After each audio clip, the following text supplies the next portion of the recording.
Court accept করে নিয়েছে যে দুর্নীতি হয়েছে এবং সেই দুর্নীতির জন্য যে কেন্দ্র যে দাবি করেছে যে দুর্নীতি হয়েছে সেই দাবি কিন্তু কোর্ট মেনে নিয়েছে। তৃণমূল কংগ্রেসের এই রাজ্য সরকার 100 দিনের কাজে চুরি করেছে, যারা অযোগ্য তাদের অ্যাকাউন্টে টাকা গেছে, যারা যোগ্য যারা খেটে সত্যি পরিশ্রম করেছে তারা টাকা পায়নি এবং কেন্দ্র সরকারকে এই দুর্নীতির তদন্ত করতে বলেছে। কোর্ট যথেষ্ট কেন্দ্রের হাতে ক্ষমতা দিয়েছে এবং সেটা অনেক ক্ষেত্রে আমার মনে হয় যে এই রাজ্যের যে ক্ষমতা সেই ক্ষমতাকে খর্ব করে হাইকোর্ট দিয়েছে। সমস্ত আইএস যারা বিভিন্ন জায়গায় এখন এডিএম ডিএম হিসেবে গেছে না, তারা যদি নিয়ম কানুন না মেনে তৃণমূল কংগ্রেসের দলদাস হয়ে কাজ করার চেষ্টা করে তাহলে পরে কিন্তু আমরা সর্বশক্তি দিয়ে গণতান্ত্রিক পদ্ধতিতে তা মুহূর্তে আইএসএ যারা ভালো র্যাঙ্ক করেন অর্থাৎ ইউপিএসসিতে যারা ভালো র্যাঙ্ক করেন তারা কেউ পশ্চিমবঙ্গে আসতে চান না। তৃণমূল কংগ্রেস দাবি করছে এটা তাদের বড়সড় সাফল্য, বড়সড় জয়। বাংলায় একটা কথা আছে, মূর্খের গোবদে আনন্দ।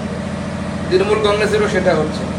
এটা ঠিক, কেন্দ্র সরকার সুপ্রিম কোর্টে গেছিল, হাইকোর্ট বলেছিল চালু করতে, কিন্তু তার সাথে সাথে হাইকোর্ট কি বলেছিল সেটাকে তৃণমূল কংগ্রেসের নেতারা দেখেছেন একবার? আমি শুধু একটা পয়েন্ট পড়ছি, সেই হাইকোর্টের রায়ের কপি আমার কাছে আছে, 13 নম্বর পয়েন্ট সেই জাজমেন্টের আমি পড়ছি। কেন্দ্র কি করেছিল? টিম পাঠিয়েছিল, টিম পাঠিয়ে 4টি জেলাতে এনকোয়ারি করেছিল, বেশি না, মালদা, দার্জিলিং এরকম 4টি জেলা। তাতে দেখা গেছে যে প্রায় 600 কোটি টাকার বেশি, 613 কোটি টাকার অনিয়ম ধরা পড়েছে। শুধু তাই নয়, রাজ্য 210.35 লক্ষ টাকা, সেটা মানে প্রায় 2 কোটি টাকা তারা উদ্ধারও করেছে। কোথায়? পূর্ব বর্ধমান থেকে, সেই সব জায়গা থেকে সব থেকে বেশি দুর্নীতি হয়েছে। 13 নম্বর পয়েন্টটা পড়ছি আপনাদের সামনে হাইকোর্টের রায়ে।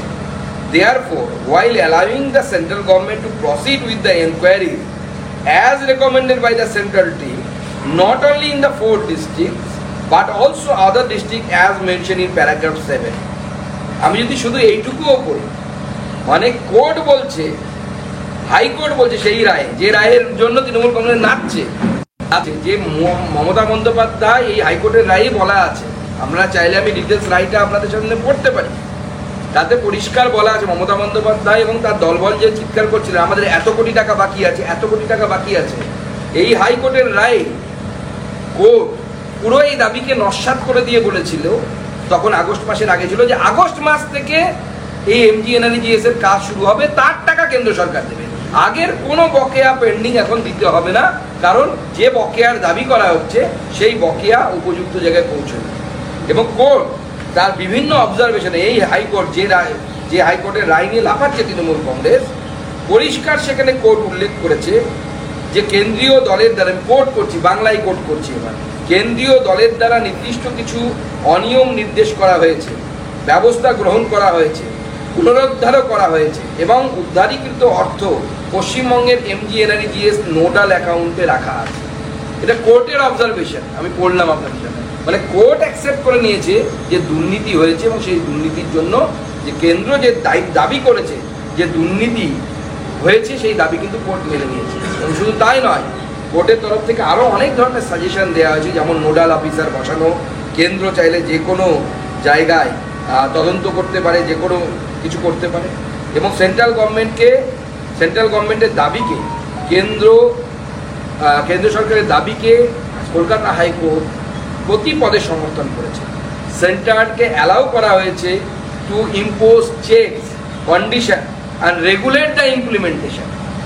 অর্থাৎ যে এমজিএনআরইজিএস এর কাজ গোটা ভারতবর্ষে রাজ্য সরকার এবং তার ত্রিস্তরীয় পঞ্চায়েত ব্যবস্থা দিয়ে লাগু করা হয়, পশ্চিমবঙ্গের ক্ষেত্রে একমাত্র কলকাতা হাইকোর্ট সেটাকে পরিবর্তন করে বলেছে যে কেন্দ্র সরকার চাইলে সরাসরি চাইলে ইম্পোজ করতে পারে, নতুন চেক অ্যান্ড কন্ট্রোল রাখতে পারে এবং কন্ডিশন লাগাতে পারে এবং রেগুলেট করতে পারে ইমপ্লিমেন্টেশন। এবং এইটা আমার মনে হয় যে ভারতবর্ষে এর আগে কোনো হয়নি, সেই জন্য আমি মনে করি যে সুপ্রিম কোর্টে বাতিল হয়েছে, কোনো অসুবিধা নেই। আমরা বরাবরই বলেছি যে দুর্নীতি বন্ধ করো, দুর্নীতির টাকা ফেরত দাও, যারা উপযুক্ত উপভোক্তা তাদের কাছে এই টাকা পৌঁছানো দরকার। যে 2 কোটির উপরে যে টাকা ফেরত এসেছে বললাম, সেই টাকা কোর্টও তাই কথা বলছে। এবং আমাদের এমজিএনআরইজিএস অর্থাৎ 100 দিনের কাজ চালু হয়নি, কোনো আপত্তি নেই। আমরা প্রথম থেকে একটা কথা বলেছি যে ব্যবস্থা নিতে হবে, কোর্টের রায়ে ব্যবস্থা নেওয়ার কথা বলা আছে। আমরা যা যা দাবি করেছি এর আগে প্রত্যেকটা দাবি হাইকোর্টের রায়ে আছে। অভিষেক এখানে সুপ্রিম কোর্ট বলেও বন্দ্যোপাধ্যায় দিয়েছে। এক্সএমএল পোস্ট করেছেন যে বহিরাগত বাংলা বিরোধী জমিদার অর্থাৎ বিজেপির ওপর এটা একটা গণতন্ত্রের চপেটাঘাত, গণতন্ত্রের জয় হয়েছে এবং তারা যারা মা মাটি মানুষের সঙ্গে ছিল, মা মাটি মানুষকে অর্থনৈতিকভাবে অবরুদ্ধ করে রাখতে চাইছিল, তারা তাদের জয় ছিনিয়ে নিয়েছে। এবং তিনি বাংলায় লিখেছেন তারপরে, চলবে না অন্যায়, টিকবে না ফন্দি, জনগণের আদালতে হতে হবে বন্দী। দেখুন, মূর্খের স্বর্গে বাস করছে অভিষেক বন্দ্যোপাধ্যায়। হয়তো পড়েও দেখেননি উনি হাইকোর্টের রায়টা। হাইকোর্টের রায়টা পড়ে দেখতে বলুন। এবং আমরা চাইলে যে কোর্ট যেটা বলে দিয়েছে না, যে রেগুলেট, এতে এমন অনেক কিছু করা যায়। অভিষেক বন্দ্যোপাধ্যায়ের ট্যাপু করার ব্যবস্থা হয়ে যাবে, ট্যাপু করারও জায়গা থাকবে। সেই জায়গা কেন্দ্র সরকার চাইলে করতে পারে, এই রায়ের মধ্যে সেটা দেয়া আছে। উনি পড়ে বুঝতে পারেন। এবং বহিরাগত তো সবাই, উনি তো কৌনজ ব্রাহ্মণ, উনিও তো কৌনজ থেকে এসেছিলেন, ওনার পূর্বপুরুষ একসময় এসেছিলেন। তো বহিরাগত কে নয়, বরঞ্চ ওনারা বাংলাদেশের স্লোগানকে নিয়ে এসে পশ্চিমবঙ্গের স্লোগানকে করছেন। বিজেপি ডক্টর শ্যামাপ্রসাদ মুখার্জির তৈরি করা দল, ওনার মতো অ্যালেন অক্টেভিয়াম হিউমের লেগাসি আমরা বহন করছি না, আমরা ডক্টর শ্যামাপ্রসাদ মুখার্জির লেগাসি বহন করছি। তিনি এটাও লিখেছেন যে বিজেপি আদতে প্রচন্ড তাদের অ্যারোগেন্স, ঔদ্ধত্য, এবং তার এটা একটা নিদর্শন হলো যেখানে আজকে সুপ্রিম কোর্টের ভার্ডিক্ট মাটির মানুষের পক্ষে। দেখুন, মানুষের পক্ষে অবশ্যই আছে, এবং কিন্তু তাই হাইকোর্টের রায়টা পড়েদের তো দেখতে বলুন। চোরেদের পক্ষে নেই। ওনার যে হাইকোর্টের রায় উনি লাফাচ্ছেন, সেই হাইকোর্ট বলছে যে উনি চোর, ওনার সরকার চোর। তো তার উত্তর দেবেন না? হাইকোর্টের রায়টা বলে এক একটা প্যারা পড়ুন, পরে উত্তর দিন তার ক্ষমতা থাকলে। বিজেপি সত্যি সত্যি অ্যারোগেন্ট দল, বারবার করে তো ওনারা ওনাদের তরফ থেকে। দেখুন, অ্যারোগেন্সি কার সে তো দেখাই যায় না। আমরা তো বিজেপির নেতা, প্রতিদিন রাস্তাঘাটে দেখা যায় আমাদেরকে। আপনারা অভিষেক বন্দ্যোপাধ্যায়কে দেখতে পান রাস্তায়, উনি তো জিম আর সাপ্লিমেন্ট খেতেই ব্যস্ত। জিম করতে আর সাপ্লিমেন্ট খাচ্ছে। সিনেমা করতে নামবেন না রাজনীতি করবেন আমরা তো বুঝতে পারছি না। আমরা তো শুধু দৌড়চ্ছি, রাস্তাঘাটে পুড়ছি, রোদে পুড়ছি, ওরা তো ফেয়ার অ্যান্ড লাভলি মারতে হচ্ছে। এই জায়গা থেকে সুপ্রিম কোর্ট বলেছে যে হাইকোর্ট যে নির্দেশ দিয়েছিল যে জেলায় জেলায় যে তদন্ত চলবে, সেই তদন্ত কেন্দ্র চালিয়ে যেতে পারবে হাইকোর্টের নির্দেশ। হ্যাঁ, অবশ্যই সেই রায় কেন্দ্রের পক্ষে হাইকোর্টে দেয়া আছে। এবং হাইকোর্ট যথেষ্ট কেন্দ্রের হাতে ক্ষমতা দিয়েছে, এবং সেটা অনেক ক্ষেত্রে আমার মনে হয় যে এই রাজ্যের যে ক্ষমতা, সেই ক্ষমতাকে খর্ব করে হাইকোর্ট দিয়েছে। এবং সেটা ঠিক করেছে, কারণ এরা চুরি করেছে, সেটা হাইকোর্ট কিন্তু তার রায়ে অ্যাকসেপ্ট করে নিয়েছে। আমি তো তৃণমূলের নেতাদেরকে চ্যালেঞ্জ করছি যে ক্ষমতা থাকলে, সুপ্রিম কোর্টের রায় এখন বেড়েছে, সুপ্রিম কোর্ট কি বলছে, হাইকোর্টের রায়কে মানতে বলছে। তো হাইকোর্টের রায়টা বের করুন, একটা একটা করে প্যারা পড়ুন, এবং তার বাংলা মানে বলুন, যদি বুঝে থাকেন বাংলা যে কী করতে বলেছে।